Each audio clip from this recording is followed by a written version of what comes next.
This picture you're about to see is the first cinematic study of the preparation, arrival, and establishment of permanent cover for secret agents.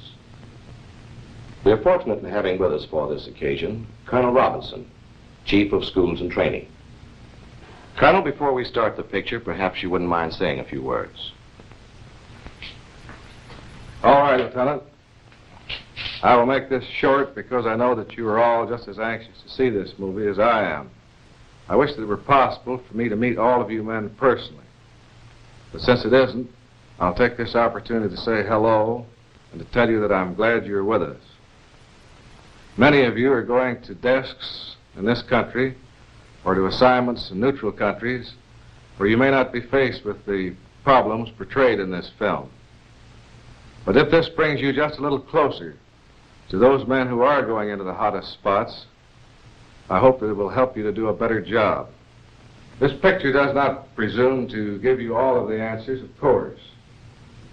I do think, however, that it will provide a foundation on which to do your own building. For after all, no war service provides a greater scope for individual initiative and imagination than this job for which you have volunteered. All right, Lieutenant, take it away. Thank you, Colonel. Okay, Al, let her go.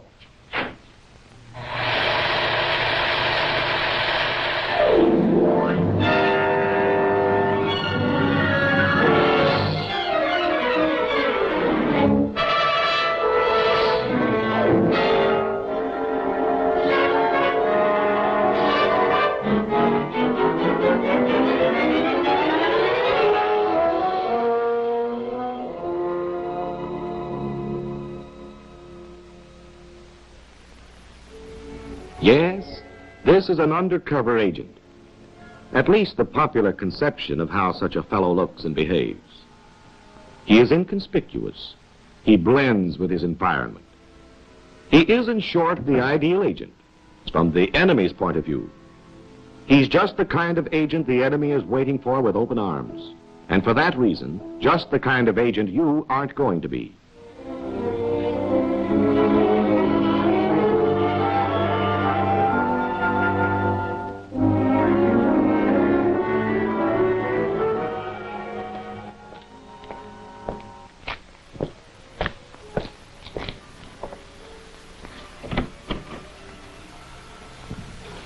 Student now?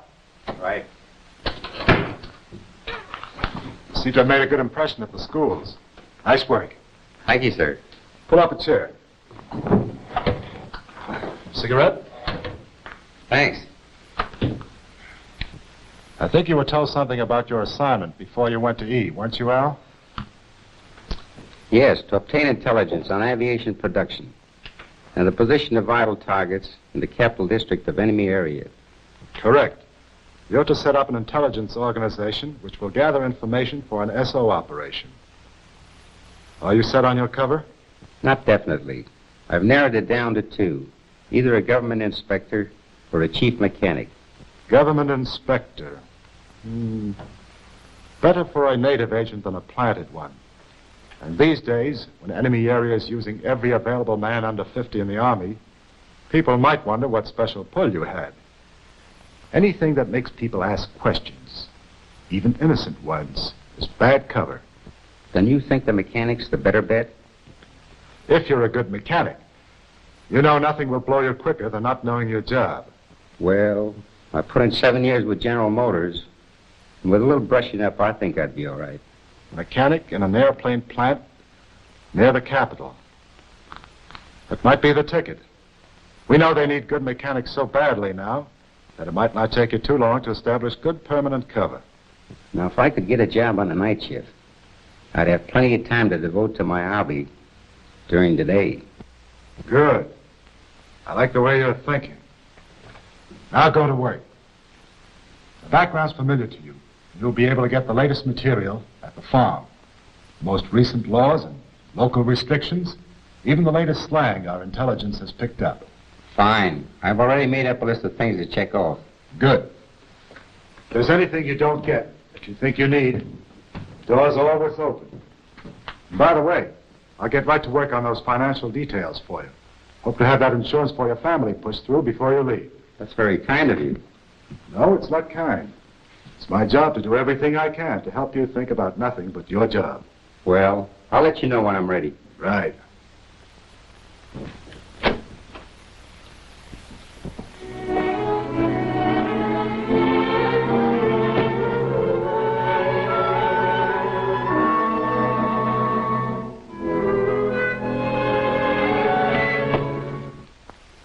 Good morning. Good morning. I'm student Charles. Lawyer, eh? Pretty good cover. Thank you. Sit down. I'm going over your evaluations from the schools. Oh, that stuff. I spent enough time on the other side to know my way around. That's what you told him, Eddie, after they took your pants off at the Thursday night round table. If you set me down in a real spot, it'll be another story. We're considering you for a real spot. We're trying to establish a man in one of enemy areas' chief seaports to observe the naval concentration there and to find out whether or not there's a submarine base in that vicinity. Now, you could do it if you went in with the right attitude. Look, if you think I've got the ability, don't worry about my attitude. Which port is it? El Porto. El Porto. My old stamping grounds. I could draw that coast with my eyes closed. Well, this job calls for you going in with your eyes open. Now, you know the locale all right. But that isn't enough to get by. Now, think it over and come back when you're ready to talk cover. I'm ready now. El Porto, let me see. I've got it. A fishing boat skipper. I've raced around there enough to know the channels by heart. Fishing has possibilities. And we have a lot of contacts with fishermen around there, who could probably take care of you. Then it's all set. No, it's just something to consider now. And if it doesn't hurt your feelings, we'd like to bust you from skipper to an ordinary seaman.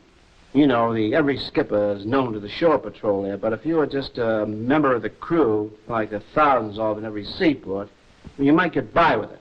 Get by with it. I talk the language like a native. I know those waters better than most natives. How can I miss? Very easily. By going on like you've been going, by knowing all the answers before you even think of the questions.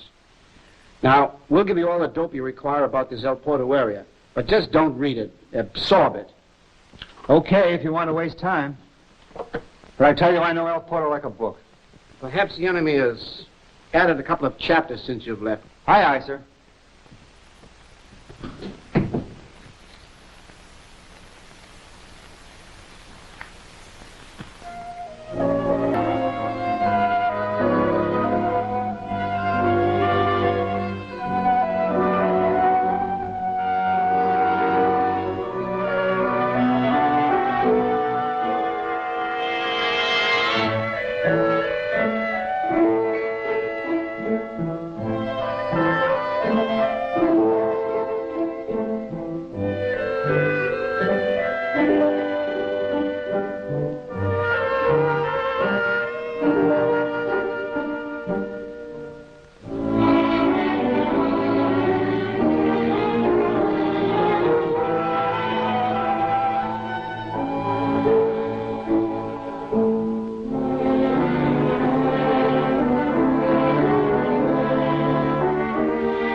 So you're all set on your story, eh? Well, I'd like to try it out on you. All right. Shoot. Let's see how closely it conforms to your own life. And don't forget, I'll be watching for errors as closely as an enemy police officer. Here it is. My name is Albert Horn. Both my parents were born in enemy area and had lived in Detroit for 5 years when I was born there in 1903. I was in Detroit until 1913 when my mother died. And I was sent back to live with my aunt and uncle in the capital of enemy area. I graduated from the gymnasium in 1920 and went to work in my uncle's bicycle shop. In 1924, I went back to Detroit and worked as an apprentice in the Ford plant. In 1926, I transferred to General Motors, where I worked as a machinist until 1931.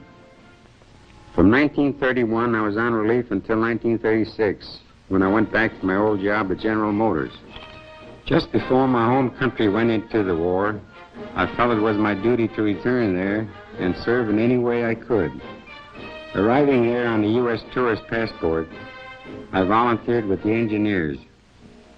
And then, after a year and 3 months in the Army, I'm discharged with a bad back.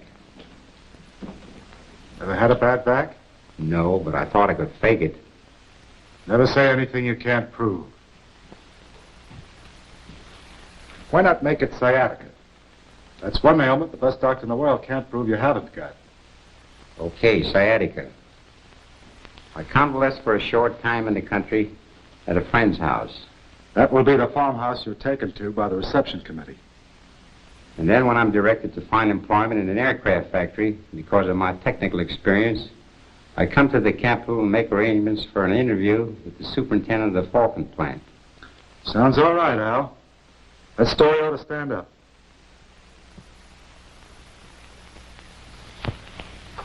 It's a little glib, perhaps, but isn't bad. Now, you talk a good fisherman. Now you've got to learn to be a good fisherman. The next thing in the agenda is a couple of weeks with the commercial fishermen on the Grand Banks. Won't I stink enough of fish on the other side without having to get a 2-week start? Fellow, it isn't a question of stinking like a fisherman, although that's important, too. You've got to know the ropes. Literally, I mean. But I'm a fisherman from way back. Why, I landed the biggest sailfish ever caught in Mexican waters back in '33. 189 pounds. You can look it up in the record book. I'd rather read the records in your hands. Let me see your palms. Oh, you've got good calluses. I think a couple of weeks of salt water and hard work would really get you in shape. But I've got to have some relaxation. After all, I'm not going abroad for my health. And it's my neck. Now, that's where you're wrong. Once you join our team, it isn't a question of your own neck anymore. Those brains of yours are a vital connection point in our system of intelligence. When one fuse is blown, the lights go out all over the house. So, we're just as interested in safeguarding that neck of yours as you are.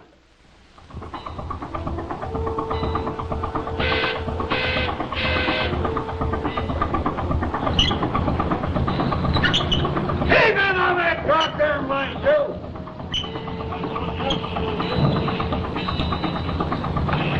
Come on, cover us. Whether you're checked before you leave or on the other side, the principle is always the same. The most unimportant detail may be the most important. When you get your hair cut, be sure it's enemy area style. The hands must look as if they've done the work. Every scar must conform with your cover story. Clothes may not necessarily make the agent, but they surely break the agent if they aren't checked and rechecked. That's an enemy area cut, all right, but it's too expensive for a mechanic. Well, that's the type of coat you would wear, but there aren't any left. That's right. The Army got all the heavy coats in the last winter drive. How about that one? I think this raincoat would be better. Every piece of clothing is examined for the right labels, the right laundry marks, the proper amount of wear and tear.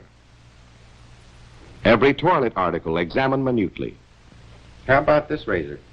Can they use straight razors over there now because of the shortage of blades?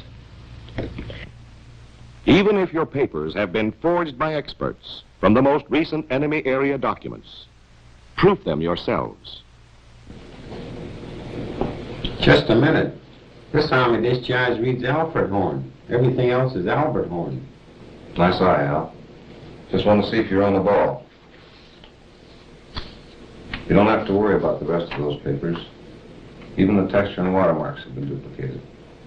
Just as important as your official papers, and more subtle to select, are your casual effects, the odds and ends you happen to have with you that may be more convincing to the enemy area police than your identification and travel permit. The stickers on your suitcase, a handful of cigarettes, a train stub, an old address book, a letter addressed to you as a private in the Army from a girl in the town you're going to, and a snapshot of her with you in an enemy area uniform. Details, each one a thread woven into the pattern of your cover story. How many cases of blown cover you studied were due to neglect of some insignificant detail of cover that didn't seem worth checking a second time? I've got 6 pence, jolly 6 pence. I've got 6 pence to last me all my life. I've got a tuppence to spend, and a tuppence to lend, and tuppence to take home. This is German Agent X.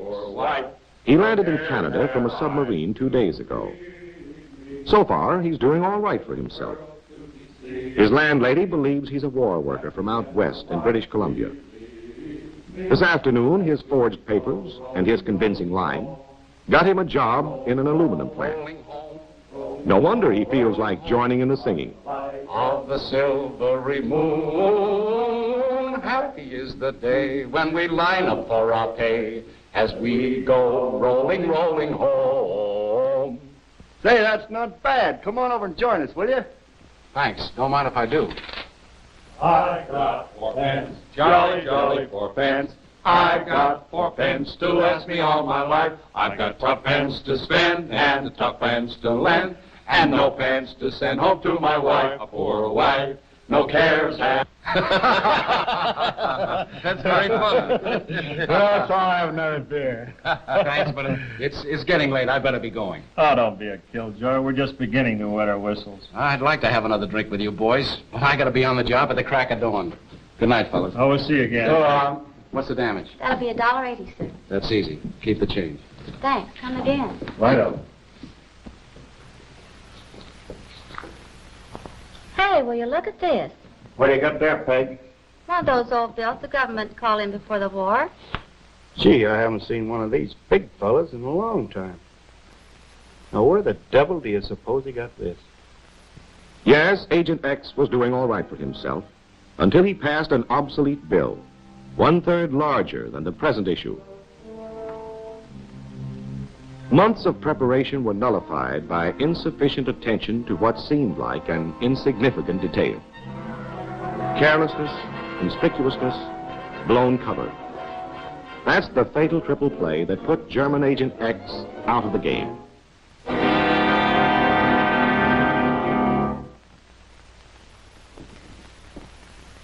Agent Y was a smooth operator, a Spanish phalangist who had turned in a good job for the Nazis in Mexico before moving on to Los Angeles to incite Mexican youths against other Americans and recruit the keenest of them into an espionage organization.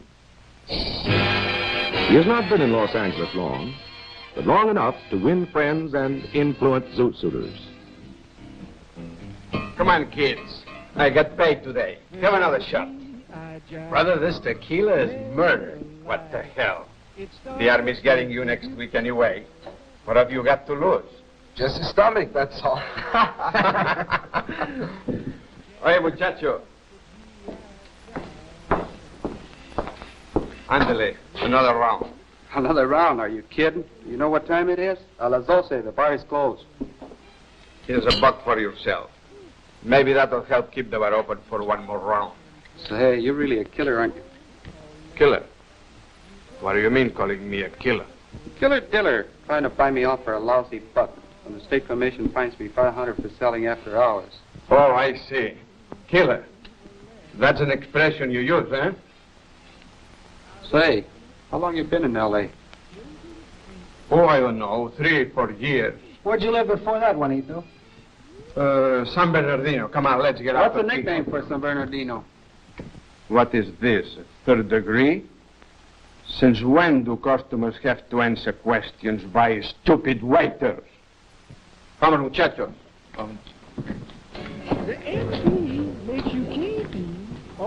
Everyone who lives there knows the nickname of San Bernardino, brother. San Bernardino. And anybody that never heard of a killer diller. The waiter was anti-phalangist and anti-Nazi. From that moment on, he kept his eyes on Senior Y. he began to notice other idiomatic slips. When his suspicions were passed over to the authorities, they were quickly confirmed. And the enemy lost a clever agent, but not quite clever enough to remember that even details of slang are a necessary part of his cover equipment.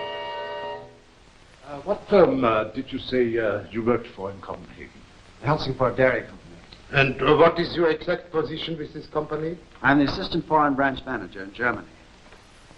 British Agent Z has made repeated trips to Germany under convincing commercial cover. Even when he was picked up for making a somewhat suspicious call to Copenhagen, his story was unshaken. And the way he was presenting it was even beginning to influence the expert interrogators of the SS. Christian Dairies Incorporated. And what is the address of this company in Copenhagen? Gentlemen, I'd be very glad to answer your questions all day. But I have a good many business details to complete before leaving your city, and I'm quite sure you have many more important things to do. One moment, please. We are not interested in persecuting Danes. Security police is not an organization of persecution. It is an organization that protects you against the enemies of the state. If you are guilty, you will not escape us. If you are who you say you are, you have nothing to fear from us. Then I have your permission to leave? Yes, you may go. Thank you. Pardon me, Captain.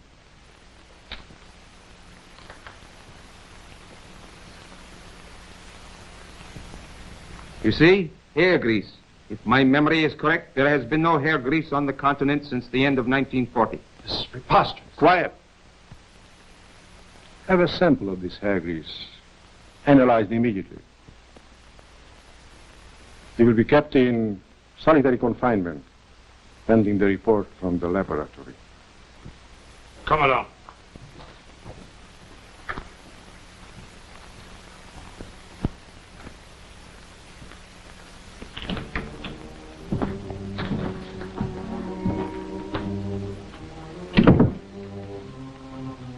So you have not been in England since 1938, eh?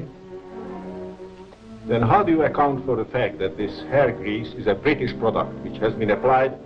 A first-rate cover story, and an excellent man, destroyed by a few drops of hairdressing, thoughtlessly rubbed into his hair during his last trip to England a few days before.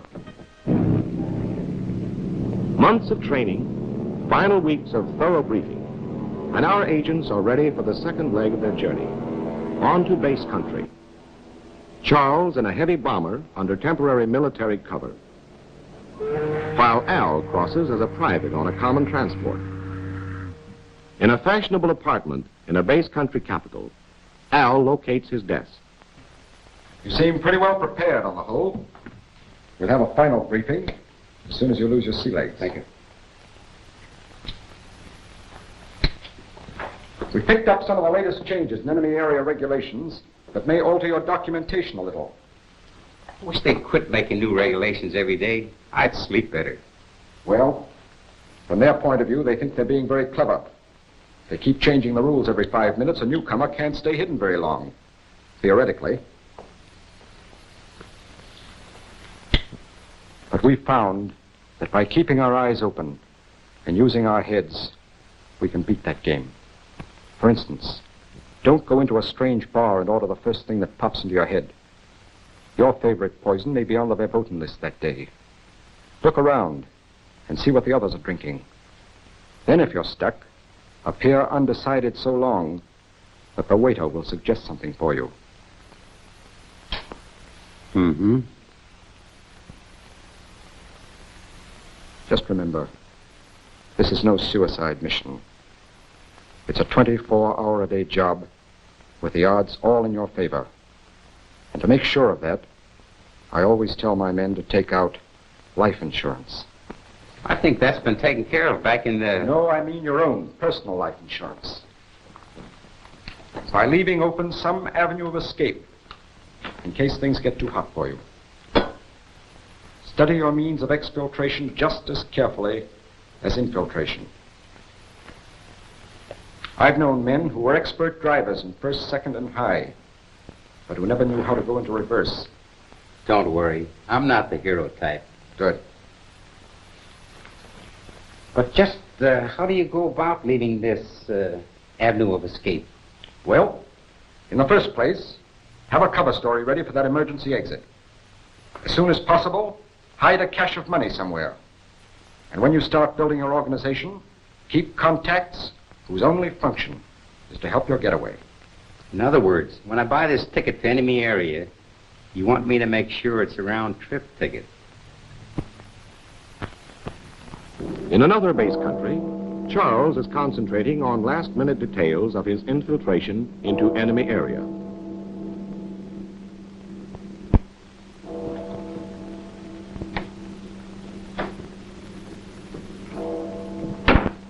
What's your name? Sanford. Sanford. It's a good thing I'm just your base country desk, not an enemy area plainclothesman. From now on, your name's Charles Santos. The next time you give your right name, you may find your interrogator just a little less cooperative. Christ, this is a hell of a way. Listen, there's less chance of having your sleep interrupted later on. You get to know your new name better than your old. Oh, it's practically second nature with me now. It's just that Tomorrow, you'd better concentrate on nothing but that name. Drink it. Eat it. Walk around with it until you know it well enough to come up with it out of a sound sleep. Okay.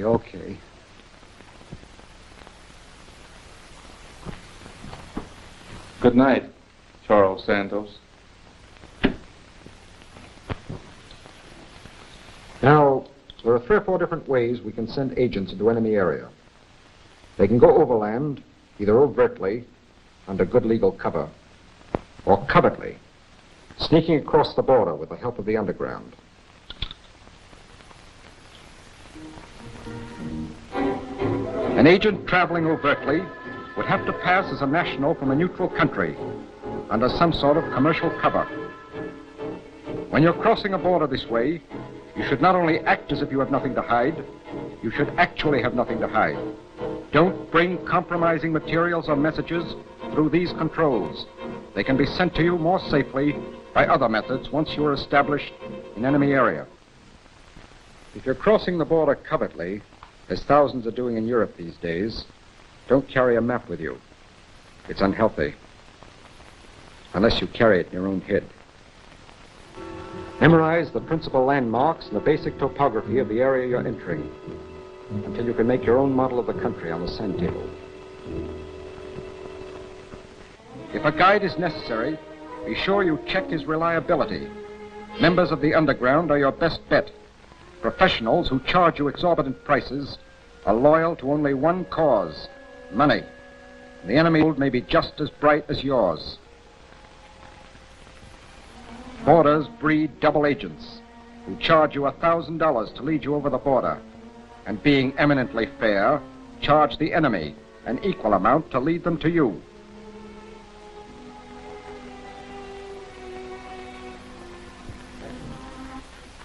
If you're worried about doubling back on yourself, use your ingenuity in fashioning an impromptu chart of your course, camouflaged as harmless doodling.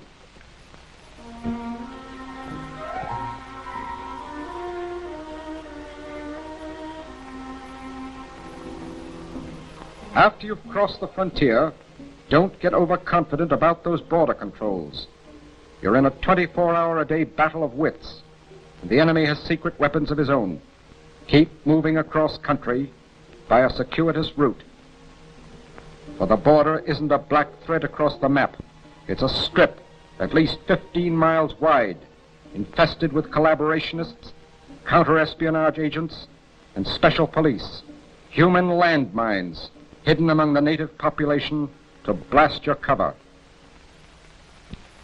And finally, when you reach a town far enough inland, don't enter it from the border side. Circle around it and enter it from the other side, as if you were coming from the interior. But as I understood it, I was going in by plane. Yes. In your case, it will be safer and faster to drop you by parachute. We, like our men, do have a good working knowledge of other methods of penetration. How about these plane landings I've heard of? Naturally, when we have a field that we can land on safely without being discovered, it's more efficient.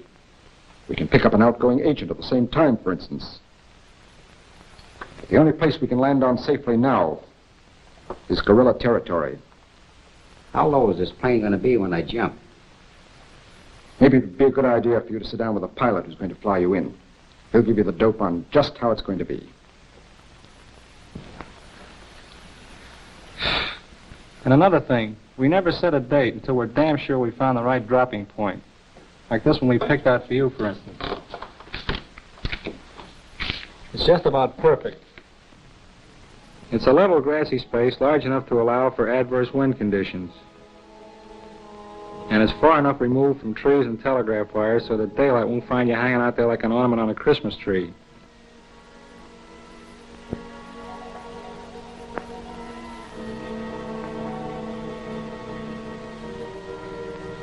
It's 15 miles to the nearest anti-aircraft setup, and my buddies will create a little diversion over there to keep their minds off us until we've set you down.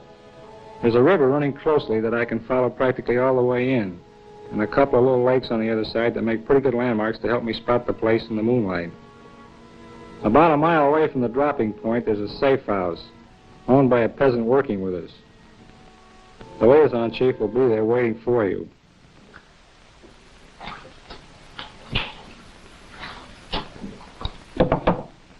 Everything's on schedule. How soon will they be here? 33 minutes. Take the radio out and bury it, Mary.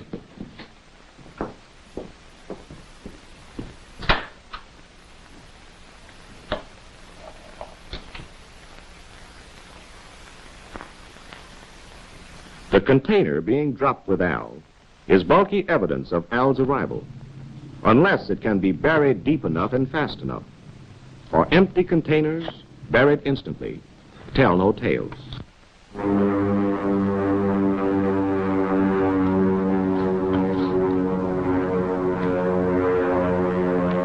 Right on time.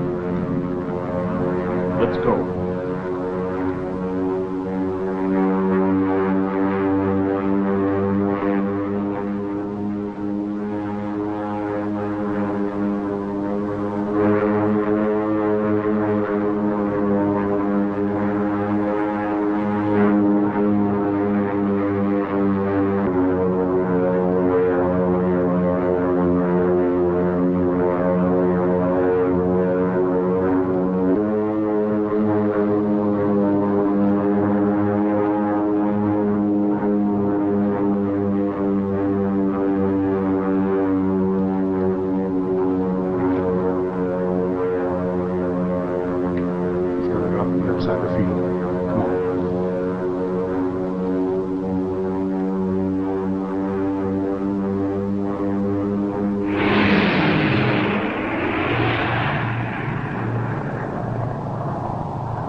Any broken bones? No, I think I made it all in one piece. Our friend's farm is up the hill there, just about a mile. I'll show you the way. What about my gear? Don't worry, the boys will take care of it. Fine, let's go. While Al enjoys a much-needed rest, Charles employs another method of infiltration in reaching enemy area coast. A neutral fishing schooner and itinerant fisherman, both familiar sights to this waterfront town, provide the most natural sort of cover for Charles' arrival. Can you pick him out? No? I'm afraid the enemy area shore patrol could. What's that stroke of yours, Charles? Look around at the others. Short, jerky strokes. Not the most graceful in the world, but better adapted to choppy surfs and heavy boats. Now look at yours. Long, sweeping strokes. Where do you think you are, Charlie? Back in the dear old Harvard shell? Yes, just a detail. But the kind of detail the enemy shore patrol is watching for.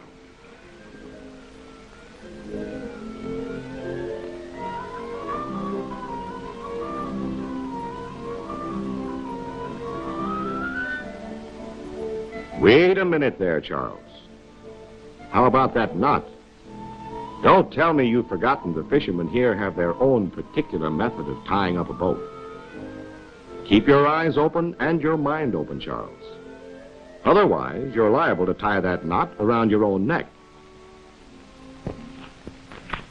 As soon as curfew is lifted, Al hits the road to the nearest railway terminal.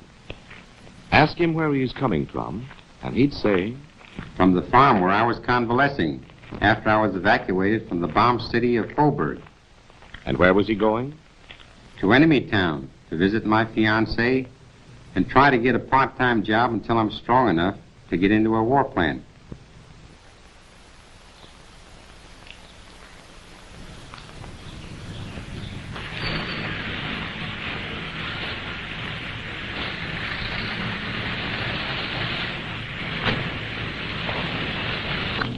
Oh, boy. Maybe I can get a hitch to the station. Wait a minute, Al. What did they tell you about cars in enemy area? 9 out of 10, they're state officials. Just the boys who might ask embarrassing questions. Better hoof it, brother. It's better to find a hole in your shoe than a hole in your cover.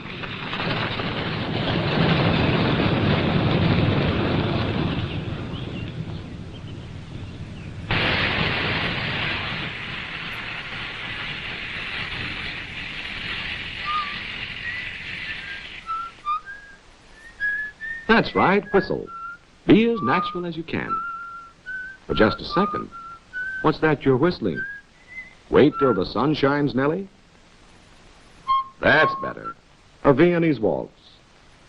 They weren't kidding when they told you at the schools that this was a 24-hour-a-day job. Even what you whistle has to conform to cover.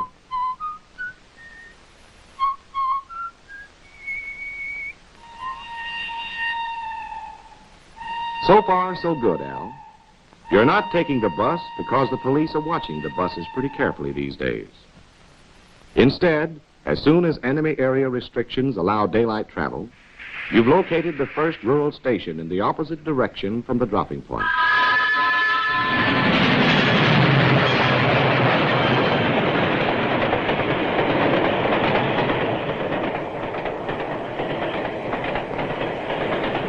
Travel permits. Let's see your travel permits.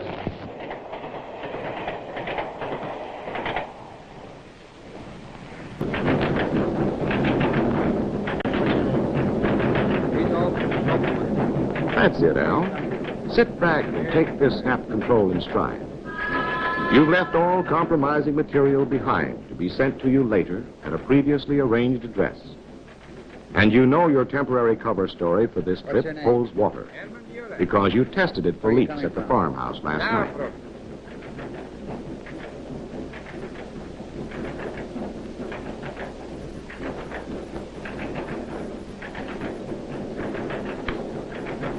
What's your name? Albert Horn, Where are you coming from? the farm near Coburg. A farm, huh? You don't look like a farmer. I'm not. I was evacuated after being bombed out of a hospital in Coburg. Oh. Where are you headed? Enemy Town? Sorry to ask you so many questions, but an unidentified plane flew over the neighborhood last night, and we can't take any chances. Why are you going to Enemy Town? I can show you.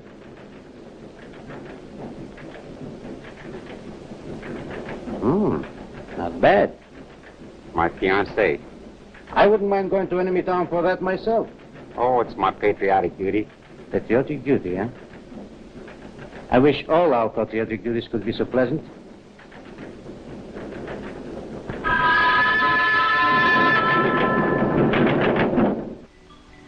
In Enemy Town, halfway between the dropping point and the capital, Al heads for the address he was given by the liaison chief.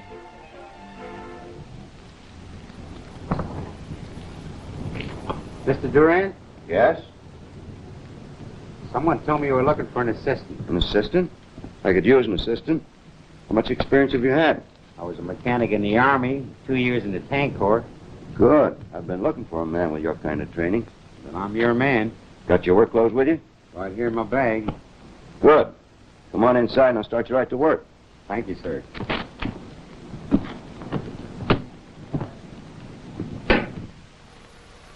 Over the noise of the machines, Durand gives Al the necessary instructions for the last leg of his journey to the capital.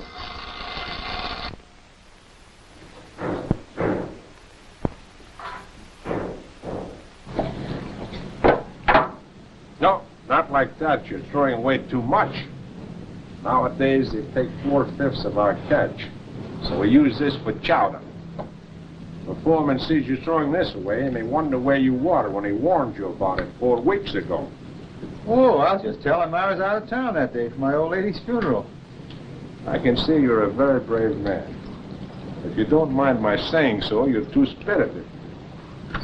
Look at these fellas around you. They are half dead with hunger and sadness. Must work twice as hard for half as much. Their sons are taken away from them, and their children die. Their will to live is very weak.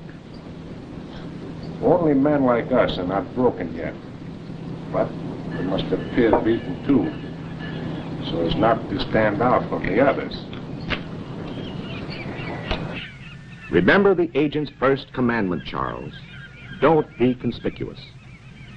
Good cover doesn't come automatically with the right clothes. You must put on a new attitude, a new disposition, to fit those foul-smelling baggy pants and the old boots. The best cover story in the world won't protect you if you cannot live that cover.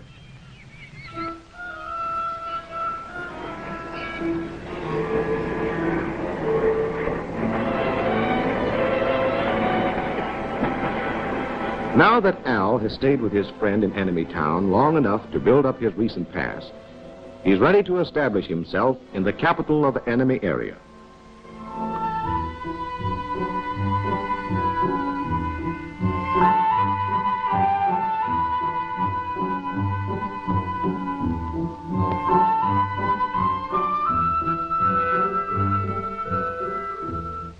Here it is, a big city. Where do I go from here? Geez, I better look like I know where I'm going. Provisional quarters. What did they tell me about this back at the schools? Provisional quarters.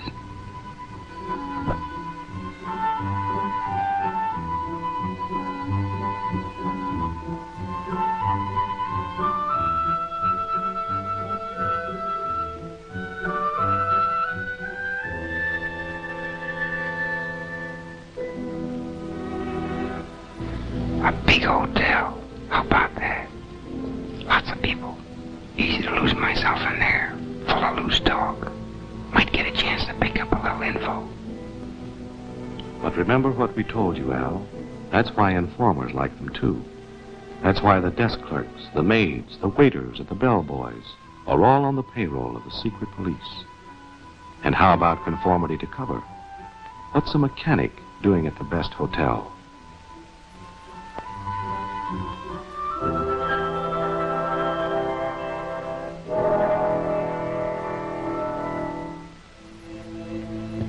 A paying guest with a family. That's a possibility. The sort of thing a fellow like me might look for after being laid up. And if the family turned out to be sympathetic. Boarding with a family is a good idea, if you know the family.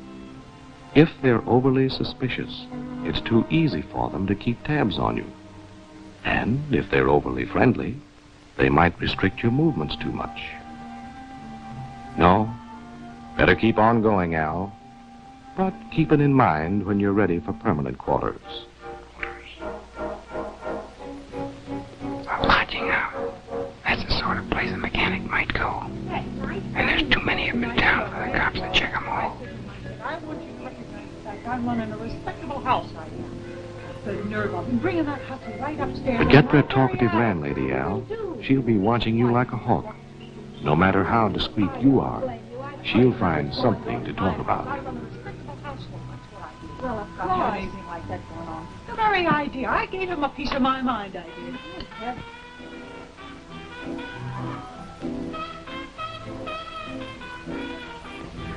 Now here's an idea. A streetwalker's apartment. The most natural thing in the world. No register, no questions asked. is just what I need to get me over the hurdle of my first night in a strange city. Sorry to spoil your fun, Al, but remember, every prostitute's an informer or a potential informer. And that's a good reason for staying out of brothels, too. Plus the fact that l'amour is constantly being interrupted by snap controls. How about this? Might be something to tide me over. A migratory clientele. Sailors coming and going at all hours. Would give me lots of freedom of movement. But the merchant marine's a breeding ground of political resistance, attracting agent provocateurs and snap controls. And again, conformity to cover.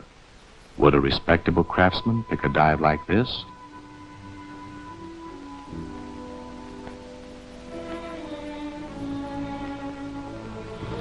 A medium-sized hotel. Not important enough to be headquarters for secret police. Not so small that I'll be watched too closely. And just about the right size for my economic status. This may do the trick. You can't find perfect security anywhere in town, Al. But this is probably your safest bet for the first few days. So you might as well go in and get some shut-eye.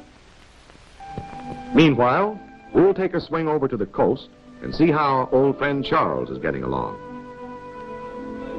Charles was supposed to spend 2 or 3 weeks in the fishing village where he landed, building up his recent past, before working his way up the coast toward El Porto.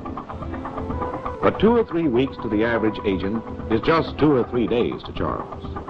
After all, he's a fast worker. How about letting me walk you home after work? Some other time, maybe. When my boyfriend gets shipped out again. He's over there now. In the corner.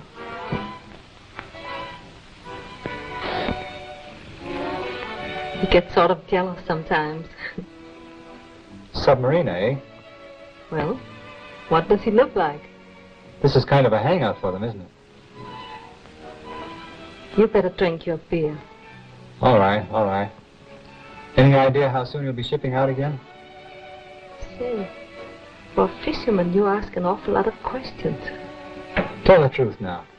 You wouldn't like me to sit around here like a clam. No, I guess not. I get kind of tired looking at these fishermen hanging around here like a lot of sour apples. But you're sort of different. Oh, I better get back to my sailor now. He's got his eye on me.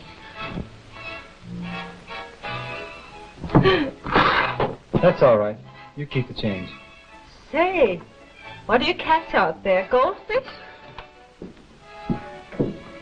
Here you are, Rudy. Another beer. No, it's all right. It's paid for. Out of that tip that fisherman left me. Tip, eh? What's a fisherman doing throwing his money around? Probably another one of those black market bugs. Oh, I don't know. He seemed honest enough. He really is an interesting fellow. Interesting? You must have drunk too much of your own beer. Why, all these stupid fishermen are the same. Not this one. He seems a lot smarter than the others. Well, he better not get smart with you.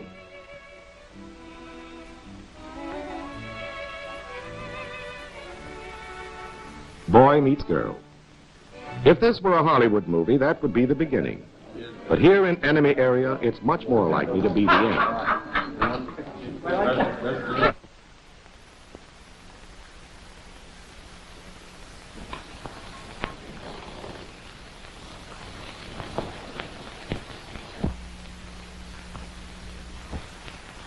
What's the matter, Al? Have a bad night? Getting jittery? Don't let it get you down. Sooner or later, it happens to the best of them. You can handle it.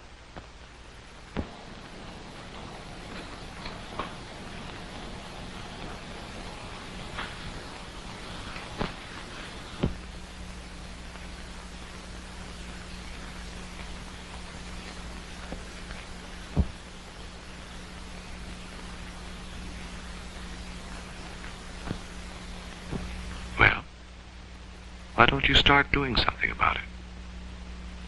Nobody around here stays in his room all day unless he's sick or scared.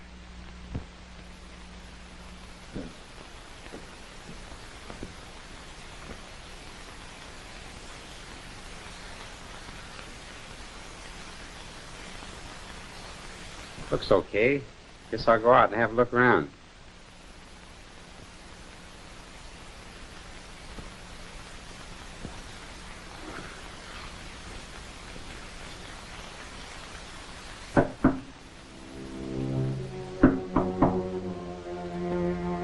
Go ahead, answer it. It's probably nothing but the maid. Keep her waiting, and you start talk. Come in. Good morning, sir. May I clean your room now? Oh, why, sure. I was just getting ready to go out. Well, it was a little better last night, wasn't it, sir? But I hear they knocked out a ball bearing factory on the outskirts. Well, that's a shame. Yes, the way things are going, they'll need every man in the country now. Do you work here in town, sir? Well, I got a job at the Falcon plant. The Falcon plant? Why, that's where my cousin works. What department are you in? I mean, I've got an appointment for a job at the Falcon plant. Oh, good for you. I hear they're taking on a lot of men these days. See, it's quite a bus ride out there. I better be going. Well, good luck to you, sir. Thank you.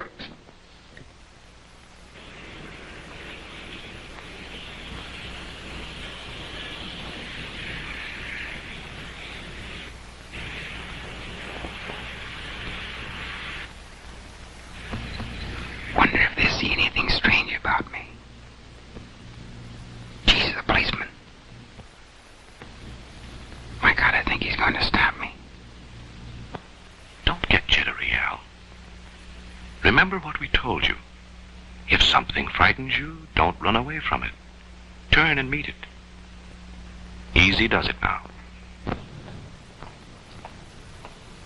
Pardon me, officer. Do you have the right time? 10:35. Thank you very much.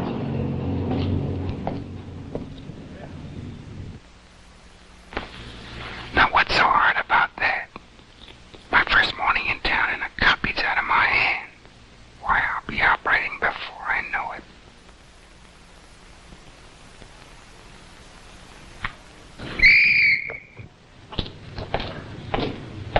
Don't you know you shouldn't throw things in the street? I'm sorry, sir. I guess I forgot. Forgot? With signs all over town warning you against it? Let me see your identification card.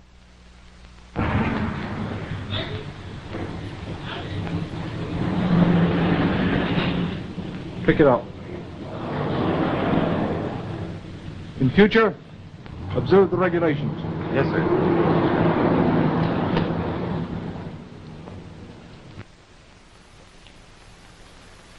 Operating before you know it. Blown before you know it, you mean? That's right, Al. An overconfident agent doesn't have to look for trouble. He'll find it just as surely as Student Charles.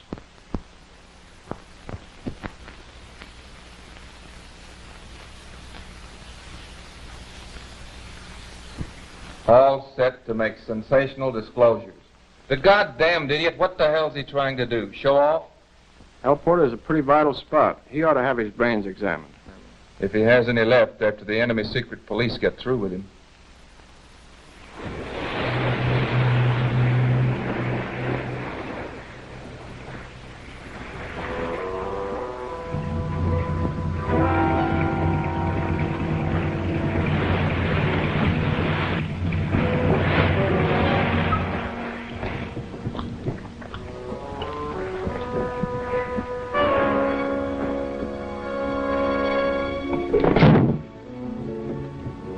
Who's there? Give the password. Who's there?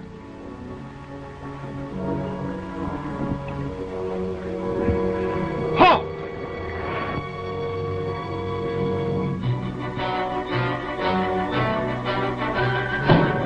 Halt!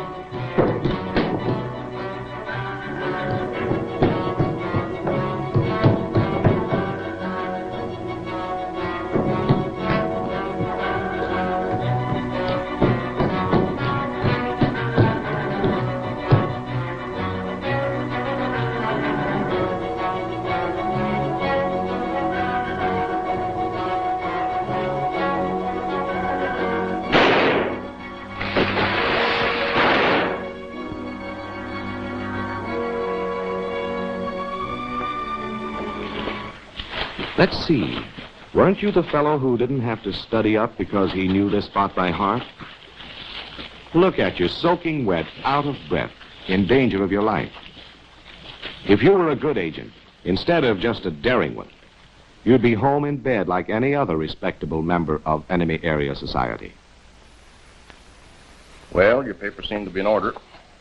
Like any other respectable member of enemy area society, Al gets a war production job. Report to the East Gate on the night shift. Thank you, sir. Moves in with a private family. Makes friends with his fellow workers. Attends the government labor rallies. Listens faithfully to all official broadcasts. Receives praise from the foreman as a conscientious workman. Takes a stroll through the park on his way to his job on the night shift, like any other respectable member of enemy area society.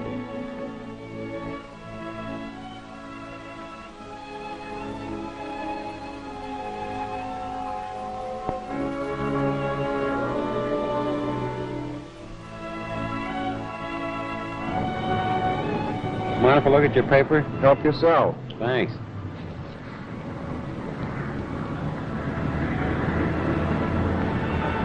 Say, I see we shot down 12 more of their bombers last night. Yeah, the situation seems to be improving. I hope so. These last few weeks have been pretty tough. Yeah. Want to take a look at the sport page? Thanks.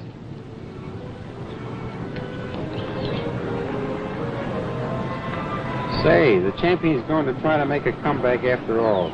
I thought he was all finished after they shot him down on the Eastern Front.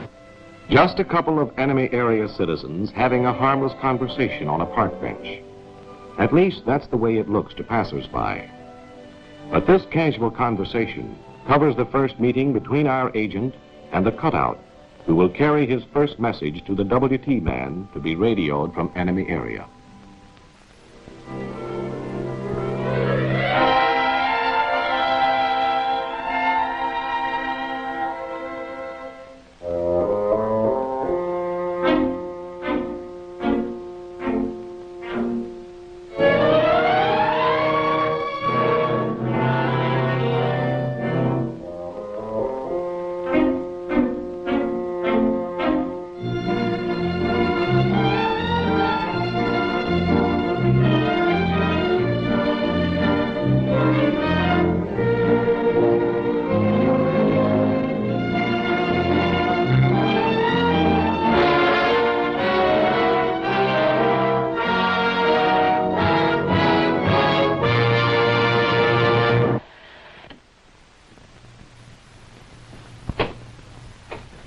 Well, that's it. It may not make super agents out of any of you, but we thought it might stimulate some interesting discussion. Its main value, it seems to me, is in orienting you toward the type of work you will be doing. As Colonel Robinson has told you, it is not an attempt to teach specific techniques, but merely to present in a little more realistic form the basic concepts and general principles which apply to all undercover and semi-cover activities, even in neutral countries or in the Far East, where specific techniques would differ greatly from those portrayed here. Of course, very few of you will ever be given missions like the ones Al and Charlie had to tackle. Most of you will be recruiting, training, or handling agents, or performing those routine service jobs for OSS that seem to have so little connection with our agents in enemy-occupied territory. But every single job, from camp cook to jump master, is a part of the lifeline connecting the agent in the field with his home office. No matter how removed your job may seem, the degree of your conscientiousness in maintaining security can be the difference between success or failure in the field thousands of miles away. And if this picture has shortened the distance between you and the man at the end of the line, it is serving a valuable purpose. But regardless of where you fit into the picture, this film, despite its entertainment value, is really a textbook in disguise. And the value of any textbook is your ability to digest the material to where it is something not merely memorized, but actually transfused into your own thought processes. An analytic discussion of this picture will undoubtedly crystallize and develop many points that had to be skimmed over in a film as general as this. The first question that came to my mind, for instance, was whether the desk man was right in sending Charles to El Porto in the first place. He'd probably justify his decision by maintaining that Charlie's thorough knowledge of the area and his subjective motivation for the job outweighed his personal shortcomings. Or you might, in running this picture again, test yourself for observation of details. Did you notice, for instance, in the scene where Al was sweating it out in the hotel room that first morning in the capital, that he rubbed out in the ashtray a cigarette that had only been half smoked? Well, in a country where cigarettes have become a scarce and precious commodity, wouldn't this wastefulness make him conspicuous? Well, that gives you an idea of some of the things that you and your other instructors can kick around. And each time you see this picture, I think you will find it more instructive and more provocative. All right, now you've got the floor.